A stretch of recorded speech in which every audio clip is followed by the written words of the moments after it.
Good evening, नमस्कार।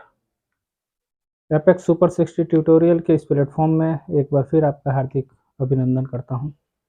मैं वरुण कुमार शर्मा, जो कि इंग्लिश के लिए एक बैच स्टार्ट किया था यूट्यूब के ज़रिए। जो भी मैंने सीखा है, जो भी पढ़ा है, उसमें हम लोग आगे इस कड़ी को बढ़ाते हुए मैंने बोला था ऑक्सफोर्ड का बेसिक इंग्लिश ग्रामर और ट्रांसलेशन, अभी मैंने इसकी शुरुआत की है। बेसिक स्तर के जो भी स्टूडेंट हैं, कोई भी स्टूडेंट है वो पढ़ सकता है, उस बेसिक समझ जो है वो विकसित कर सकता है। तो देर ना करते हुए मैंने पहले से ही कुछ वर्ड्स और सेंटेंस को लिख दिया है, जो कि अरेंज करना है। एक्सरसाइज 1 है, इनका क्रम ठीक करके शब्द बनाएं, वो यानी वर्ड बनाना था। मैंने बताया था कि लेटर को मिलाने से वर्ड बनते हैं, लेटर को मिलाने से शब्द बनते हैं, यानी वर्ड बनते हैं। लेकिन उसका कोई मीनिंग निकले, मीनिंग यानी कोई अर्थ निकले, तो अर्थ निकलेगा तभी वो हम उसको बोल सकते हैं कि वो वर्ड है। तो जैसे एग्जांपल में मैंने बोला था, जैसे ओ डी जी है, इसके दो वर्ड्स बनाए जा सकते हैं। एक तो डी ओ जी आपको दिख रहा है, और एक जी ओ डी भी हो सकता है। तो ये वर्ड बनाने के लिए लेटर्स का होना बहुत ही ज़रूरी है। मैंने कुछ एग्जाम्पल्स लिख दिए हैं, और उन एग्जाम्पल्स को स्क्रीनशॉट ले सकते हैं और उसको बनाने का प्रयास करेंगे घर पे।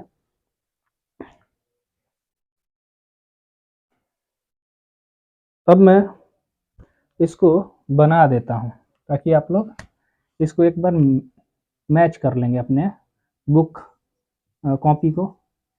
इसको गॉड या फिर डी ओ जी भी लिख सकते हैं, ओ सी डब्ल्यू यानी सी ओ डब्ल्यू, पी सी ए इसको हम कैट कर सकते हैं, एक्ट भी हो सकता है, ए टी आर इसको हम रैट बोल सकते हैं, ऑक्स इसको पेन बना सकते हैं, इसको बॉय बना सकते हैं, इसको मैट, इसको बुक, इसको स्कूल, इसको मदर, इसको गर्ल, इसको इंक, इसको पॉट या टॉप, लट्टू या जो टॉप होता है, इसको गुड, इसको एस, इसको वाटर। ये आपका अरेंज हो गया। जब ये अरेंज हो जाएगा तब इसको हम वर्ड बोलेंगे। उसी तरह नीचे सेंटेंस भी है, अरेंज करके सेंटेंस बनाने हैं, और वो सेंटेंस मैंने आपको एग्जाम्पल लिख दिया है।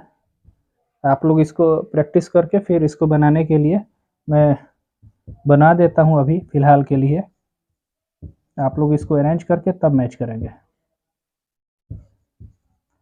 You are a girl, this is a cat, I am ready, I am going.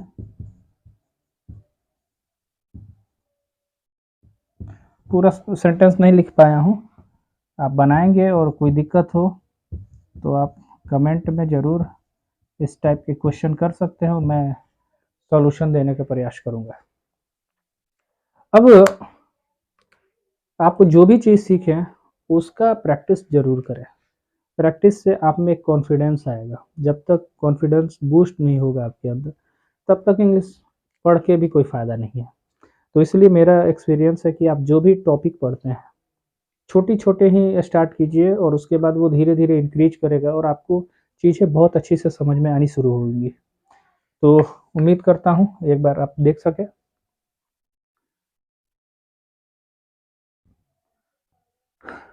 रुक के स्क्रीनशॉट ले सकते हैं, वीडियो को पॉज़ कीजिए, उसके बाद अपने कॉपी में जो आंसरिंग की है उससे मैच कीजिए, आपके कितने सही हो रहे हैं और कमेंट करके ये बताएं कि क्या इन लेटर और वर्ड में कहीं कोई दिक्कत हो तो आप फिर से मुझसे पूछिए।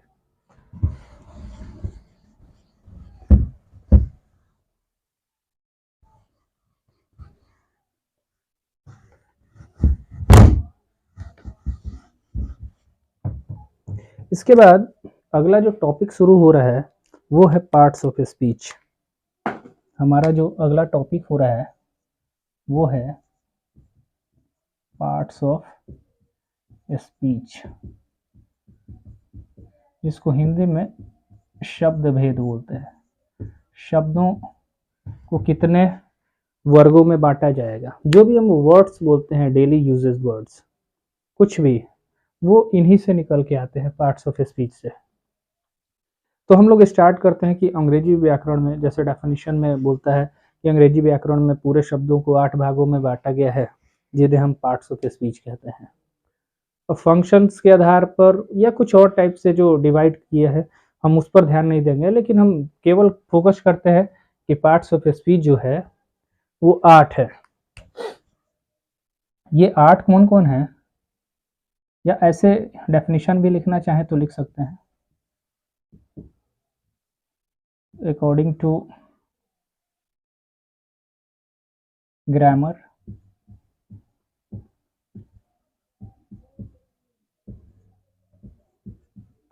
the whole words are divided into 8 group according to their function. Their वे हैं, कौन कौन से हैं?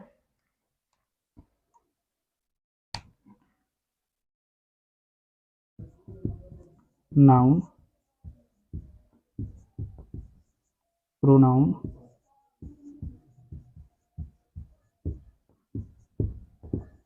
एडजेक्टिव,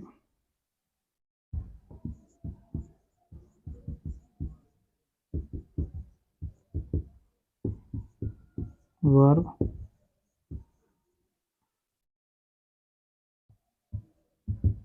एडवर्ब,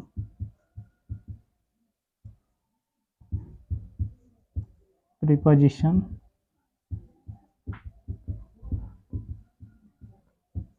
कंजंक्शन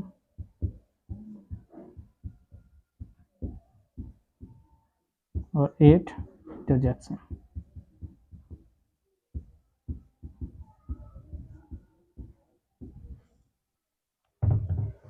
तो कभी कभी ऑनलाइन आके पढ़ाने में कभी कभी मिस हो जाता है, क्योंकि बच्चे सामने नहीं होते हैं, तो कभी कभी डेफिनेशन का या कुछ और इशू होता है, तो उसको बड़ा इशू ना करें। जहाँ पे भी दिक्कत हो आप पूछें, सुधार वहाँ से किया जा सकता है। और चाहूँगा, प्रयास करूँगा कि जो भी कमियाँ हो वो अगले वीडियो में वो फिर से सही होना चालू हो जाए, क्योंकि ऑफलाइन क्लासेस में बच्चे रहते हैं सामने, तो देख के पढ़ाने में, आई कांटेक्ट करके पढ़ाने में बहुत ही मज़ा आता है। लेकिन ऑफ कैमरा जो ऑनलाइन हम लोग आते हैं, ये तो वीडियो रिकॉर्ड मैं कर रहा हूँ अपने घर से ही, तो यहाँ पे दिक्कत ये होता है कि कोई सामने बैठा नहीं रहता है, अपने से सेटअप करना या कुछ भी, तो कभी-कभी कोई गलती हो तो उसको इग्नोर करेंगे, और जो भी दिक्कत हो, जहाँ मान लीजिए सपोज़ गलती हो गया, तो आप बेझिझक कमेंट करें और बोलिए कि यहाँ पे गलती है, तो फिर उसको सुधारने का प्रयास किया जाएगा, फिर अगले वीडियोज़ में उस जो गलती को है, एरर को है, उसको दूर किया जाएगा। बहरहाल, हमने देखा पार्ट्स ऑफ स्पीच, शब्द भेद, यानी शब्दों को उनके फंक्शंस के आधार पर 8 ग्रुप में बांटा गया है। जो भी बातें हम बोलते हैं वो सब इन्हीं में से निकल के आता है। तो ये है तो टॉपिक बहुत ही बड़ा, लेकिन चूँकि एक बेसिक है, तो बेसिक को बेसिक के स्तर से हम पढ़ाएँगे, एक समझ विकसित हो जाएगी, उसके बाद हम लोग धीरे-धीरे इसके एडवांस लेवल तक चलेंगे। नाउन से जितने भी कॉमन एरर बनते हैं वो हम पढ़ाएँगे। इसके अलावे कोई भी कॉम्पिटिशन, जो वनडे कॉम्पिटिशन की जो तैयारी करते हैं उनके लिए बहुत ही बेहतरीन क्लास होगी आगे आने वाले दिनों में। तो आप बेसिक स्तर को जो भी हम लोग पढ़ा रहे हैं, उस पर थोड़ा-सा एक बार देखते रहिए। थोड़ा-थोड़ा करके प्रैक्टिस कीजिए, 15-20 मिनट, कोई वीडियो हाफ आवर्स का हो सकता है, कोई 1 आवर्स का होगा, जैसे-जैसे रिक्वायरमेंट बढ़ेगी वैसे-वैसे। तो इसलिए हम लोग स्टार्ट लेते हैं, इसमें सबसे बेहतरीन टॉपिक जो कि है नाउन।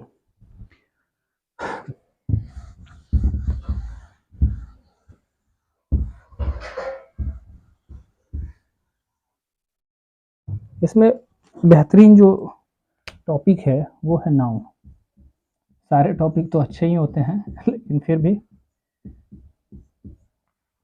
संज्ञा, जो पुराना जो व्याकरण है उसी के अनुसार हम लोग ये भी डिफाइन कर रहे हैं।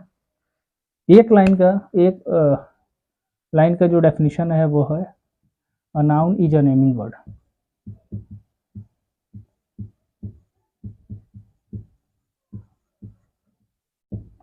किसी भी नाम को संज्ञा कहते हैं, किसी भी नाम को संज्ञा कहते हैं। ये तो एक कॉमन डेफिनेशन है। डेफिनेशन जैसे भी याद करें, किताबों में बहुत सारे डेफिनेशंस हैं नाउन के, आप वो याद कर सकते हैं, कोई इशू नहीं है। जो 10वीं तक और 10वीं से पहले हम बात करें 7-8 तक, इन बच्चों को डेफिनेशन याद करना चाहिए। ऊपर के क्लास को भी याद करना चाहिए, डेफिनेशन याद करना चाहिए। लेकिन ये क्लास में या फिर 10वीं में या फिर उसके बाद वाले एग्ज़ाम में इसके डेफिनेशन से कोई बेनिफिट नहीं है कि हम याद रखें या ना रखें। लेकिन एक शुरुआती दौर है, छोटे बच्चों को थोड़ा-थोड़ा नॉलेज वहीं से मिलता है, स्कूलिंग से ही। तो आप डेफिनेशन आप बुक्स लीजिए, कोई अच्छा स्टैंडर्ड बुक्स, और उसके डेफिनेशन को भी याद करते चलें, ताकि आपका मेमोरी भी एक बना रहे कि आप जो भी चीज़ें पढ़ते हैं वो याद रहता है कितना। तो मैं 4 चीज़, मैं नाउन को कुछ ऐसे डिफाइन करता हूँ, 4 चीज़, मात्र 4 चीज़ याद रखें। एक मैं क्लास में ऑफ क्लास में पढ़ाता हूँ कि 4 चीज़ नाउन है: व्यक्ति, वस्तु, स्थान, जानवर। मैं उन चीज़ों को लिख रहा हूँ: व्यक्ति, वस्तु, स्थान, जानवर। ये 4 चीज़ नाउन है। ये क्या है? नाउन है, मतलब संज्ञा है। अगर ये गांठ बांध लें तो आप कहीं भी नाउन में कहीं भी आपको दिक्कत नहीं होगा। 4 चीज़: व्यक्ति, वस्तु, स्थान, जानवर। यानी व्यक्ति, इसको इंग्लिश में आप पर्सन, वस्तु यानी थिंग्स, स्थान प्लेस एंड एनिमल्स। ये 4 चीज़ नाउन है। अगर मैं इसका डेफिनेशन यदि लिखूं तो मैं कह सकता हूं noun is a name of person, place, animal और थिंग्स। जैसे पर्सन में हम कह सकते हैं Ram, father, mother, actor, etc।